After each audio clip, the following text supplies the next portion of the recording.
ladies and gentlemen, boys and girls, we have got a messed up story for you today. So strap your ears on, get your I can't believe it's not Butterfaces ready, and let's get into this messed up story. So apparently, a California state worker has been sentenced for torturing and murdering his 5 week old child. You heard it correctly.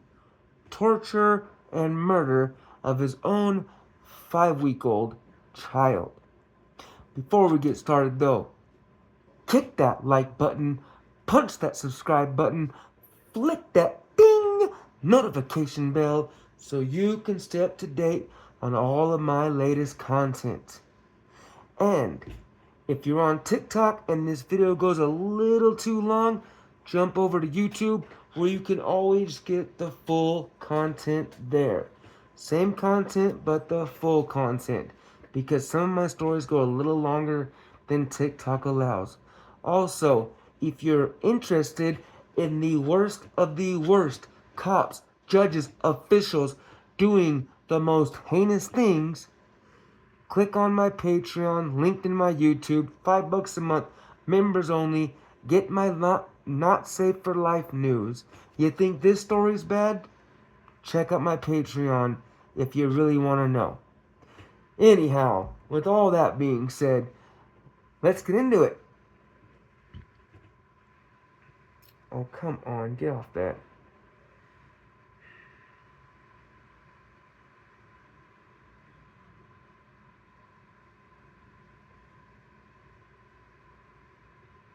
Alright. This report was written by the Sacramento Bee. A former California state worker has been sentenced to life in prison for torturing and murdering his 5 week old child.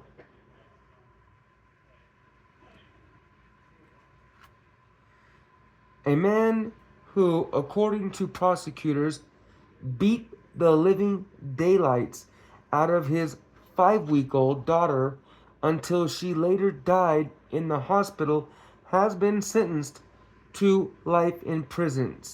And all I can say there is good riddance, sir. Can't wait to see you on the block, fool. Kevin Van Streefkerk. Yeah, Streefkerk. Streefkerk. If y'all are in prison in Sacramento or in California and you come across Kevin Van Streefkerk, age 38, of Cameron Park, you know what to do. But let's continue. So he pleaded guilty Friday in El Dorado Superior Court for the June 2023 torture and murder of his daughter. 5 week old daughter. 5 weeks, not months, not years, weeks. Judge Mark A. Ralphs, who presided over the case, said the crime, quote, was especially heinous, atrocious, and cruel, and manifested exceptional depravity. Van Streefkerk's charges included first-degree murder and had an enhancement for the, quote, infliction of torture with grave, or which gave the El Dorado County District Attorney's Office the option to impose the death penalty. So why didn't they? How do you torture and murder your own 5 week old daughter and not get the death penalty? Pretty sure that penalty will come soon as you hit the yard, big dog. So anyhow, let's continue. The plea deal. Oh, he got a plea deal. brought the penalty down to life imprisonment without the possibility of parole. He was also charged with abuse of a child under 8 years old with great bodily injury that led to death, but the charge was dropped as part of the plea deal. Prior to the sentencing, Van Streefkerk signed an allocution on a portion of an El Dorado County Sheriff's Office police report for the case, which stated he affirmed everything in the police report was truthful. So he didn't deny it. As part of his plea deal, he affirmed everything that they found in their evidence in their report was 100% truthful. This man tortured and murdered his 5-week-old daughter. I mean, so he didn't murder her, like, she didn't die right away. She died in the hospital, from what the report says. But how do you torture a 5-week-old to where she dies a few hours later? What do you think he did? Actually, you know what? Let's continue reading, and if it doesn't say, then we'll speculate. But let's see if it says in this affidavit, or in this report. Last June, I think it does tell us. Last June, sheriff's detectives responded to a report of physical abuse against an infant. She died in the hospital on Father's Day after being taken off life support. Sheriff's deputies arrested Van Streefkerk, then age 37, in Cameron Park in connection with the homicide. He had been working since 2016 as a telecommunications specialist at the California Governor's Office of Emergency Services. So he worked at the Governor's Office of Emergency Services as a telecommunications specialist. We're talking about a California state worker who worked with emergency services. Seriously though, like, what kind of depraved person, like, who are you helping when you can't even help yourself from, like, Jesus Christ, bro, like, this world is doomed. Our country is doomed. It's coming to an end real soon. God himself is going to come down and wipe us out. Yeah, we're screwed. We're screwed. Anyway, he had been working since 2016. He was also briefly employed as head tennis coach at Mesa Verde High School in Citrus Heights in 2022, according to previous reports. So he just works with kids, but couldn't take care of his own. In a statement for the prosecution, Deputy District Attorney Cassie Cardullo said the infant suffered, quote, 3 skull fractures, a minimum of 8 blunt force impacts to her tiny face, and multiple brain bleeds. Oh my God, Jesus. Alright. 3 skull fractures, a minimum of 8 blunt force impacts to her tiny face, and multiple brain bleeds from the beatings, many of which were reportedly caught on video surveillance over multiple days. So he beat his 5-week-old daughter for days. She had fractures to her skull, multiple fractures to her skull, multiple fractures to her face, brain bleeds over the process of days worth of beatings. Not just one day. He didn't just get mad one day and go off. He had been beating her for days. Do you understand what I'm saying? Bro, like, please get this dude. Please listen to this story. If you know anybody in the California State's prisons, put this man out there, man. Put this man out there. Get him. Get him. Get him, folks. Get him. Jesus Christ, man. She said Van Streefkerk reportedly stated he, quote, beat the living... He stated he beat the living daylights out of the infant before she died. He said that. This California state worker told the district attorney that he himself beat the daylights out of his own infant.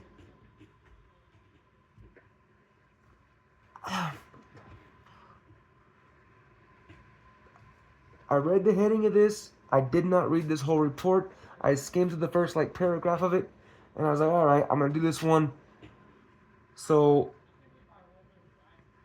my reaction, I promise you, is authentic.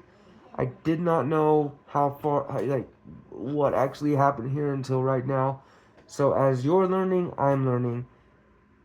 I hope that makes sense and you understand. That's why I'm acting the way I'm acting, because it's not acting. This is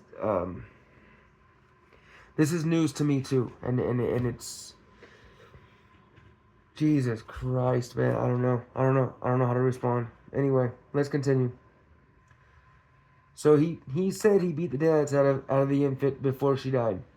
Defense attorney Dane Weiner, who would defend this dude, said Van Streefkerk repeatedly showed remorse for the crime and that the case was, quote, one of the saddest he's ever worked on.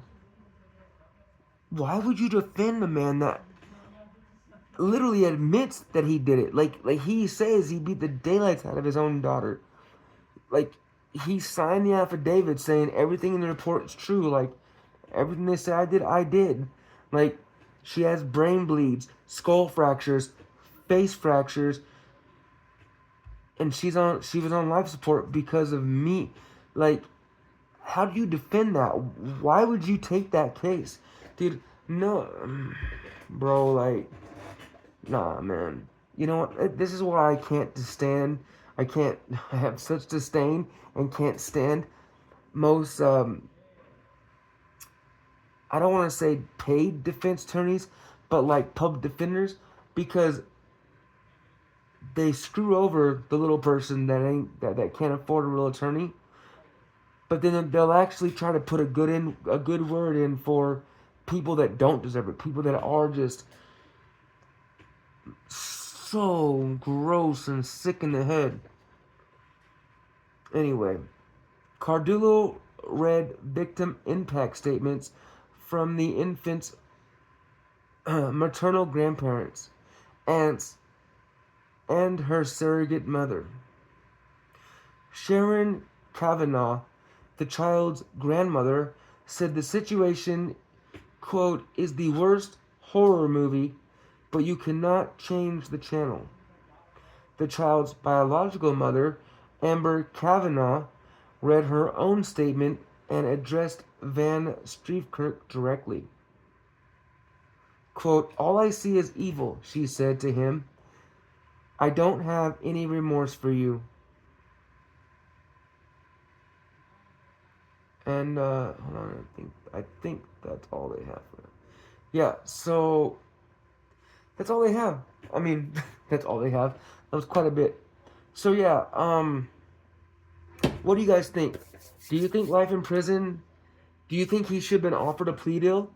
Like, I understand how plea deals work. Plea deals work if a prosecutor thinks that you're innocent but can convict you. They'll offer a plea deal to get you to you know, take a deal just to get a quick conviction, or if they think you're guilty but they don't have enough evidence and you might get off. But in this case, sounds like, I mean, it's pretty obvious they had plenty of evidence. This man was not getting off, right? Why would they offer him a plea deal? I think he should have got the death penalty. I don't think he should have been offered a plea deal. But that's just my opinion. Let me know what you think in the comments. Do you think he should have been offered a plea deal? Or do you think they should have just made him go to trial with the death penalty on the line and given this man death? And expedited that death. Like, not let him sit on death row for years and years or even months, but days. They should have given him the death penalty. They shouldn't have given him a deal. And they should have taken him out of this world.